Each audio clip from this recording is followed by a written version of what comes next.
नमस्कार दोस्तों, स्वागत है एक बार पुनः आप सभी का अपने इस YouTube चैनल टॉपर गैलेक्सी पर। तो आज के इस वीडियो पे हम लोग करने वाले हैं 12th हिंदी ग्रामर की संपूर्ण तैयारी। यानी जैसा आप लोग काफ़ी ज़्यादा कमेंट कर रहे थे कि भैया हिंदी ग्रामर पर भी वीडियो लाइए, तो आज के इस वीडियो पे आपको ग्रामर के वो सभी इंपॉर्टेंट टॉपिक इस वीडियो में बताने वाला हूँ जो बोर्ड एग्जाम के लिए आपके काफ़ी ज़्यादा इंपॉर्टेंट। ठीक है, तो सबसे पहला जो टॉपिक है, मैं आपको कई बार बताया हूं कि चंद्रयान 3 पर आप लोग निबंध तैयार कर लो। ठीक है, लेकिन आप लोग ज़्यादा ध्यान नहीं देते हैं इन सब चीज़ों पर, और अगर बोर्ड एग्जाम में फिर आ गया तो फिर बोलेंगे कि यार हमने काश पहले तैयार कर लिया होता। तो आज के इस वीडियो में चलिए मैं आपको पहले शुरुआत में ही आपको बता देता हूँ चंद्रयान 3 पर निबंध आप लोग कैसे लिखेंगे। ठीक है, तो काफ़ी इंपॉर्टेंट टॉपिक, आप जानते हैं कि ये एक बहुत ही बड़ी गर्व की बात है हमारे देश के लिए। ठीक है ना, तो इसके लिए आपको मतलब टॉपिक बन सकता है, काफी ज्यादा ट्रेंडिंग है। ठीक है, तो यहां पर देखिए आप लिखना कैसे शुरू करेंगे। इसमें आपको सबसे शुरू में इस प्रकार से एक लाइन लिखना है। ठीक है, ये आपका एक जो है आपको शायरी टाइप में बना के लिखना है। क्या लिखना है, देखिए कि अंतरिक्ष में गूंज उठे हम चंद्रयान का गान लिए, चांद तिरंगे रंग में रंगा नई एक पहचान लिए, मेरे भारत के वैज्ञानिक तुम गौरव हो भारत का, ऊंचा माथा लिए खड़े हम सच्चा एक अभिमान लिए। ये लाइन आप जरूर याद कर लीजिएगा। अगर आप पूरा का पूरा निबंध भी अच्छे तरीके से नहीं लिखेंगे, लेकिन ये शुरुआत की लाइन अगर आप अच्छे से लिख देंगे तो भैया आपका 9 नंबर पूरा पक्का है, ये समझ के चलिए। ठीक है, तो ऐसे करना है।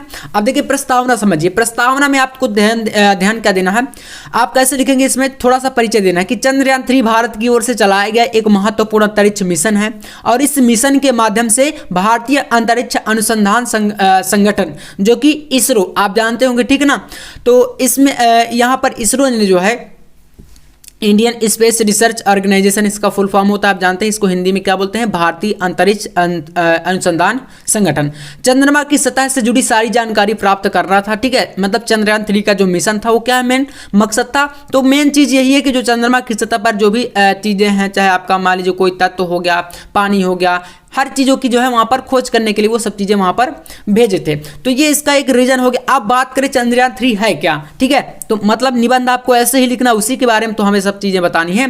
तो देखिए यहाँ पर चंद्रयान 3 क्या है, ये आपकी नेक्स्ट हेडिंग हो जाएगी।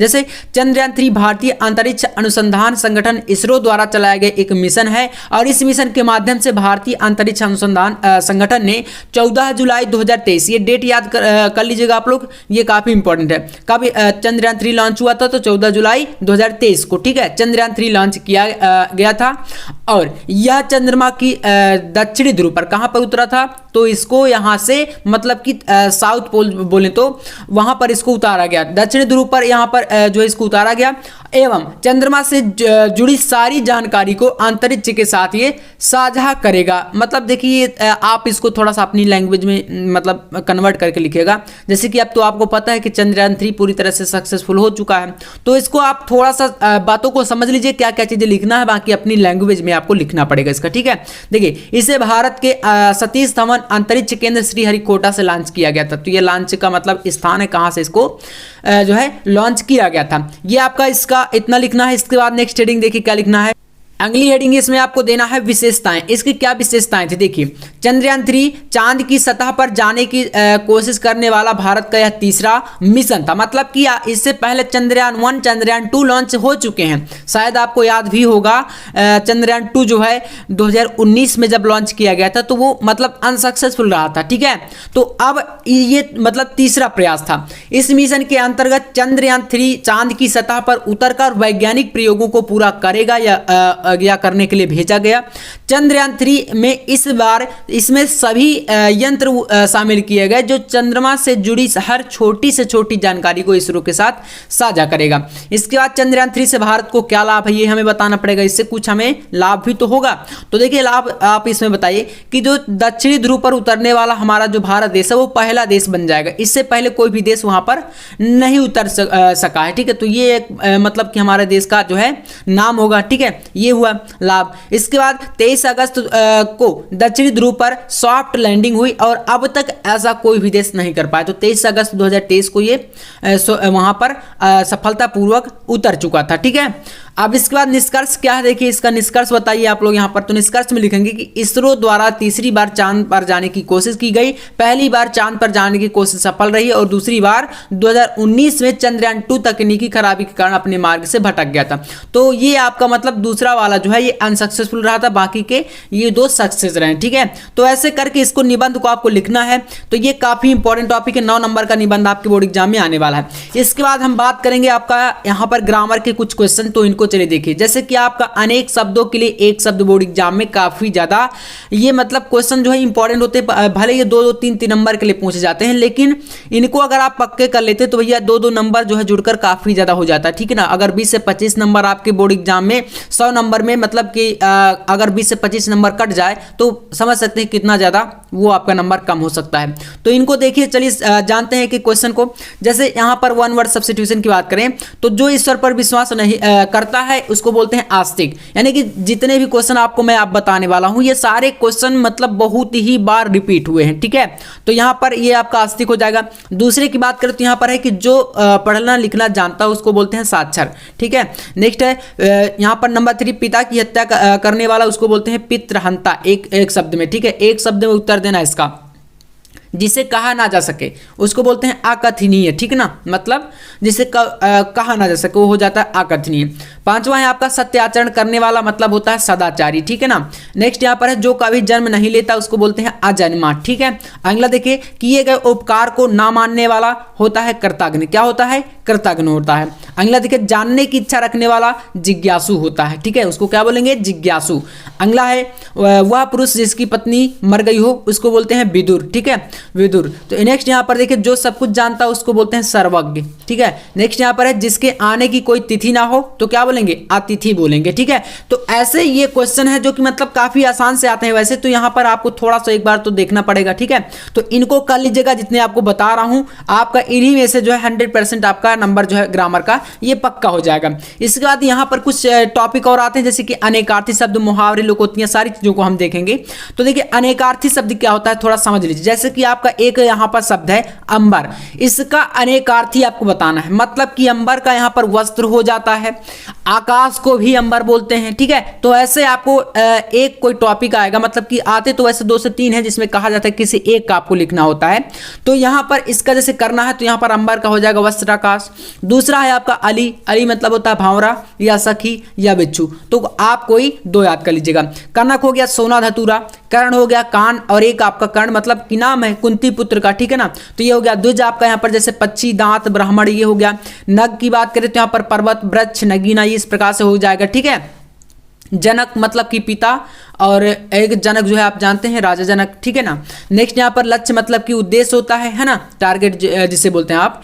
और एक होता है लक्ष्य मतलब निशाना, जैसे किसी बोला जाता है ना कि आप अपना लक्ष्य बनाओ, तो ये उद्देश्य हो गया हमारा, पर्पस क्या है। और इसके अलावा एक लक्ष्य होता है जैसे किसी चीज को, जैसे कि कहा जाता ना कि मतलब एकलव्य से कहा गया कि तुम इस चिड़िया की आंख पर लक्ष्य बनाओ, मतलब निशाना साधो। ठीक है, तो यहाँ पर निशाना या उद्देश्य एक ही उसमें आ जाता है अर्थ में। ठीक है, तो इनको आप कर लीजिएगा। नीरज की बात करें तो यहाँ पर जैसे जलज हो गया, कमल हो गया, ऐसे। इसके बाद यहाँ पर खल, तो मतलब ये जितने बता रहा हूँ रिपीटेड है, इसको अन्यथा में लेकर आपको नहीं चलना। खल की बात करें जैसे दुष्ट हो गया, दुर्जन हो गया, अधम हो गया।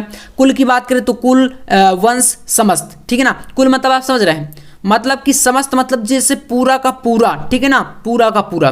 अब इसके बाद यहाँ पर आता है मित्र, मतलब कि दोस्त, सखा, सहयोगी। तो इसका आप इस प्रकार से लिखेंगे। ठीक है ना, ये होते हैं अनेकार्थी शब्द। तो ऐसे बोर्ड एग्जाम में ये क्वेश्चन आप पूछे जाते हैं आपके। इसके बाद आपका यहाँ पर कुछ क्वेश्चन आते हैं शब्दों में सूक्ष्म अंतर। शब्दों में सूक्ष्म अंतर क्या होता है, देखिए यहाँ पर हर एक टॉपिक को आपको समझना पड़ेगा। शब्दों में सूक्ष्म अंतर, जैसे कि यहाँ पर आपके सामने क्वेश्चन है अभिराम, अभिराम, इसका क्या मतलब होता है। आपके सामने ऐसे 4 ऑप्शन रहेंगे जिसमें आपको बताना पड़ेगा कि अभिराम और अभिराम का सही विकल्प कौन सा होगा। तो देखिए जैसे अभिराम, आप अलग अलग करके पढ़िए। आ विराम, मतलब कि विराम मतलब रुकना, आ मतलब नहीं, तो बिना रुके, ठीक है ना। तो यहाँ पर बिना रोके हो गया। और फिर आपका यहाँ पर अभिराम, तो यहाँ पर हो जाता है सुंदर, तो बिना रोके और सुंदर यहाँ पर आपका सही हो जाएगा। इसके बाद देखिए बात और वात, तो बात का मतलब होता है बातें, और वात को जानते हैं क्या बोलते हैं, हवा को बोलते हैं, वायु को, ठीक है ना। तो बातें और हवा यहाँ पर आपका पहला ऑप्शन सही है। इसके बाद जैसे यहाँ पर अंश और अंश, ठीक है, तो अंश का मतलब जो आपका यहाँ पर एक आपका देखिए सीटी वाला सा है और एक आपका इस प्रकार सा होता है, ठीक है ना। तो यहाँ पर आपको बताना है अंश और अंश में कौन सा हो जाएगा, तो अंश का मतलब होता है कंधा, ठीक है ना, और इस अंश का मतलब होता है हिस्सा, तो कंधा और हिस्सा आपका इसका सही हो जाएगा। इसके बाद देखिए यहाँ पर आपके सामने है अंबुज और अंबुद, तो यहाँ पर अंबुज का होता है कमल और अम्बुद का मतलब होता है बादल। तो इस प्रकार से विकल्प में रहेंगे जिसमें आपको यहाँ पर करके आना है, तो इसको कर लीजिएगा। नेक्स्ट यहाँ पर है द्रव और द्रव्य, तो द्रव का क्या हो जाता है तरल पदार्थ और द्रव्य का होता है धन, ठीक है, तो ये हो गया। इसके बाद जैसे यहाँ पर आपके सामने क्वेश्चन नंबर 6 है अनल और अनिल, तो अनल का होता है अग्नि और अनिल का हो जाता है वायु, ठीक है ना, तो अग्नि और वायु आपका यहाँ पर सही हो जाएगा। इसके बाद देखिए ग्रह और गृह, ठीक है ना, तो इसको देखिए यहाँ पर इनको समझिएगा, इसको बोलते हैं गृह, मतलब क्या बोलते हैं गृह। जैसे आप इसका इंग्लिश में लिखेंगे तो GRI होता है, ठीक है ना, RI, और यहाँ पर GRA, तो इसमें दोनों में डिफरेंट है, ठीक है ना। रेसी आप जानते होंगे, तो आपने 12 खड़ी का ज्ञान तो आपको होगा ही। तो ग्रह का मतलब होता है यहाँ पर, गृह का मतलब होता है घर और इस ग्रह का मतलब होता है नक्षत्र, तो घर और नक्षत्र हो जाएगा। इसके बाद भवन और भुवन मतलब कि घर और संसार, तो यहाँ पर आपका ये हो जाएगा।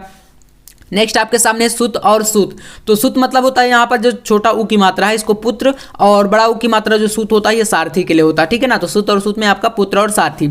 अगला यहाँ पर है आभरण और फिर है आमरण, तो यहाँ पर मरण शब्द समझ सकते हैं, मृत्यु के लिए है। आमरण मतलब कि मृत्यु पर्यंत, और आभरण मतलब कि आभूषण, ठीक है ना, तो आभूषण और मृत्यु पर्यंत।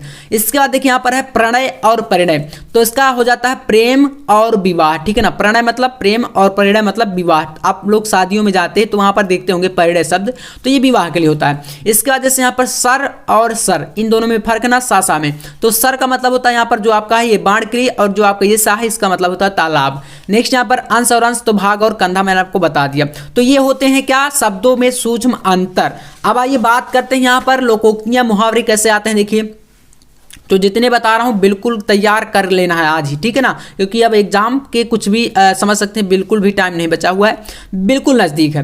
देखिए जैसे कि क्वेश्चन आपके सामने है अपना उल्लू सीधा करना, यहाँ पर मैं आपको कई बार इन्हें बता भी चुका हूँ, और जो नए स्टूडेंट हैं उनको जल्दी तैयार कर लेना चाहिए। तो जैसे अपना उल्लू सीधा करना मतलब कि स्वार्थ सिद्ध करना, यहाँ पर मैं आपको लगभग 15 से 16 मुहावरे बताऊंगा जो कि काफ़ी इंपॉर्टेंट है। अगर आप इतना ही तैयार कर लेते हैं तो इनका जो है नंबर आपका पूरा फिक्स हो जाएगा। तो अपना उल्लू सीधा करना मतलब स्वार्थ सिद्ध करना, अपने पैरों पर खड़े होना, स्वावलंबी होना, अंधे की लकड़ी होना, एकमात्र सहारा होना, ठीक है। चौथा है ईद का चांद होना मतलब कि बहुत दिन बाद दिखा जाए। अब देखिए इनका जो अर्थ है आप समझ गए, तो बस इसके बाद वाक्य प्रयोग तो आप आसानी से कर लेंगे, वाक्य प्रयोग आपको अपने से करना है, ठीक है, इन चीज़ों का। तो ये हो जाएगा। अब जैसे यहाँ पर है ऊँट के मुंह में जीरा, समझ सकते हैं ऊँट बहुत बड़ा विशाल जानवर है।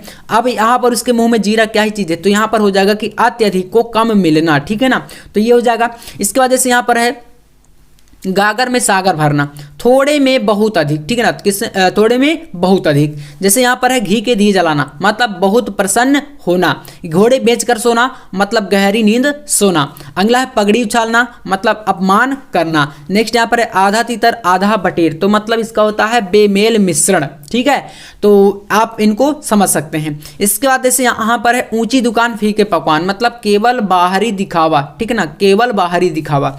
इसके बाद है हवा और बातें, हवा से बातें करना, तो यहाँ पर है कि मतलब बहुत वेग से चलना, ठीक है ना, हवा से बातें करने का मतलब बहुत ज़्यादा वेग से चलना। इसके बाद यहाँ पर है मुंह फुलाना मतलब कि असंतुष्ट होना, आंखों में धूल झोंकना धोखा देना, ठीक है, और आंख दिखाना मतलब क्रोध प्रकट करना। तो ये टॉपिक जो कि मैंने बता दिया, इस प्रकार से आपके हिंदी के जो है आपके 2-2 नंबर 3-3 नंबर वाले ये टॉपिक हैं, तो इनको आप जरूर से कर लीजिएगा। अब जैसे इसके बाद यहाँ पर एक टॉपिक आपका आएगा वाक्यों में त्रुटि मार्जन, ये तो आप बहुत ही आसानी से कर ले जाएंगे। जैसे यहाँ पर वाक्यों में कुछ गलतियाँ होती हैं, जैसे यहाँ पर है आपके सामने मेरे को विद्यालय जाना है, ठीक है ना, तो इसको क्या करेंगे मुझे, मेरे को मतलब मुझे, तो मुझे विद्यालय जाना है, इसमें यहाँ पर मेरे को इतना मिस्टेक है तो इसको आप मुझे कर देंगे, ठीक है, तो इतना गलती है ये आप सही कर देंगे। जैसे यहाँ पर है यह संतरे मीठे हैं, इसका मतलब ये संतरे मीठे हैं, ठीक है ना, तो यह का आप कर देंगे यहाँ पर ये, यह का मतलब यहाँ पर देखिए मीठे हैं, अब है मतलब यहाँ पर लगा है तो इसका मतलब हो कि काफ़ी सारे संतरे होंगे, और यहाँ पर यह है तो एक यहाँ पर एक शब्द के लिए यह है, और यहाँ पर बहुत सारे आपको लास्ट में जा रहे हैं तो मिल रहे हैं, तो इसलिए ये कर देंगे, ये संतरे मीठे हैं, है ना। तो इस प्रकार से सही हो जाएगा, ये गलती थी। अगला देखिए, क्या आपने भोजन कर लिया, क्या आप भोजन कर लिए, सॉरी, तो क्या आप भोजन कर लिए मतलब यहाँ पर है शब्द आ गया, ठीक है ना। तो यहाँ पर कर देंगे क्या आपने भोजन कर लिया, क्या कर देंगे आपने, है ना। इसके बाद जैसे पक्षी पेड़ में बैठी है, ऐसे वाक्य आ गया तो क्या करेंगे, पक्षी पेड़ पर बैठे हैं, ठीक है ना। पेड़ पर बैठी मतलब यहाँ पर ये गलती है, तो यहाँ पर कर देंगे पक्षी पेड़ पर बैठे हैं, और में की जगह पर कर देंगे। ऐसे छोटी छोटी सी मिस्टेक होती है तो आप इनको बहुत आसानी से सही कर ले जाएंगे, काफ़ी ये इजी होता है। इसके अलावा एक टॉपिक आपका इस बार नया जुड़ा है जो कि आपका आता है यहाँ पर, इस बार आने वाला है 5 नंबर का अपठित गद्यांश। ये बोर्ड एग्जाम में इस बार पहली बार आ रहा है, ठीक है ना। इससे पहले यहाँ पर संस्कृत के विभक्ति वचन ये सब चीज़ें पूछी जाती थी, लेकिन अब आपका यहाँ पर नया टॉपिक है जो कि आपका आने वाला है यहाँ पर इस प्रकार से, जैसे कि एक अपठित गद्यांश 5 नंबर का। जैसे यहाँ पर आपके सामने दिया गया है कि आज से लगभग, अब इसको सॉल्व करना तो आप वैसे भी जानते होंगे, थोड़ा बहुत समझ लीजिए। जैसे यहाँ पर आपके सामने है कि आज से लगभग 600 साल पूर्व संत कबीर ने सांप्रदायिकता को, तो ये देखिए इस प्रकार से दिख रहा है आपका पूरा। अब इसमें यहाँ पर इसको पूरा पहले क्या करेंगे, आप लोग पढ़ेंगे, है ना, पूरा अच्छे तरीके से। आपको 5 नंबर मिल रहा है तो समझ लीजिए इसमें थोड़ा सा टाइम तो आपको लगाना पड़ेगा, दिमाग लगा के देना है, क्योंकि 5 नंबर ऐसे तो मिल नहीं जाते, थोड़ी सी मेहनत तो जरूर लगती है। अब इसको जैसे पूरा पढ़ लिए, अब इसके क्वेश्चन कैसे बनेंगे, यहाँ पर मैं आपको इसका सोल्यूशन भी बताता हूँ कैसे करना है। देखिए जैसे पहला क्वेश्चन बन गया आपका, हर एक जो है पद्यांश जो भी आएगा अपठित, उसमें एक क्वेश्चन 100% रहेगा कि आप दिए गए गद्यांश का शीर्षक बताइए। इसका शीर्षक क्या है, टाइटल क्या है, मेन आपको टाइटल पकड़ना है, और यही सबसे इंपॉर्टेंट है। तो चलिए बताते हैं कि इसका शीर्षक क्या है। जैसे इसको आप पूरा पढ़ेंगे तो यहाँ पर कबीर दास जी के बारे में बताया गया सारी चीजें। संत कबीर दास ने सांप्रदायिकता के बारे में, जो समाज में अशुद्धियां थी, समाज में बुराइयां थी, उनको कैसे दूर किया, उन्होंने क्या क्या उनसे संबंधित चीजों को बताया, वो सब बताना। तो यहाँ पर टाइटल देखिए कैसे लिखेंगे, शीर्षक इसका हो जाएगा कि प्रस्तुत गद्यांश का शीर्षक सांप्रदायिकता एक प्रसुप्त ज्वालामुखी है। मतलब प्रसुप्त ज्वालामुखी समझ रहे हैं, जो अचानक से ज्वालामुखी फट जाता है, ठीक है, वो होता है प्रसुप्त ज्वालामुखी, भूगोल में आपने पढ़ा होगा।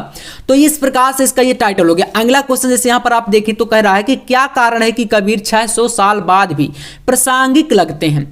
क्या रीजन है कि जो कबीर दास है वो 600 साल के बाद भी प्रासंगिक लगते हैं। तो इसका आंसर मिलेगा भैया आपको इसी में। यहाँ पर अगर आप देखेंगे तो इसी में आपको मिल जाएगा, यहाँ पर पूरा का पूरा आप अगर पढ़ते हैं तो भैया आपको मिल जाएगा। अच्छे तरीके से ध्यान देना है, और हाँ इसको आप अन्यथा में लेकर मत चलेगा कि ये तो बहुत ईजी हो जाता है, हम कर लेंगे, लेकिन 5 में 5 नंबर लाना फिर मुश्किल हो जाता है। करना सब कोई कर लेता है, लेकिन नंबर अच्छे लाना थोड़ा सा मुश्किल है। तो देखिए यहाँ पर इसका आंसर क्या हो जाएगा, 600 साल बाद भी कबीर के प्रासंगिक लगने का कारण यह है कि सांप्रदायिकता की समस्या कबीर ने 600 साल पहले ही समाज का ध्यान खींचा था।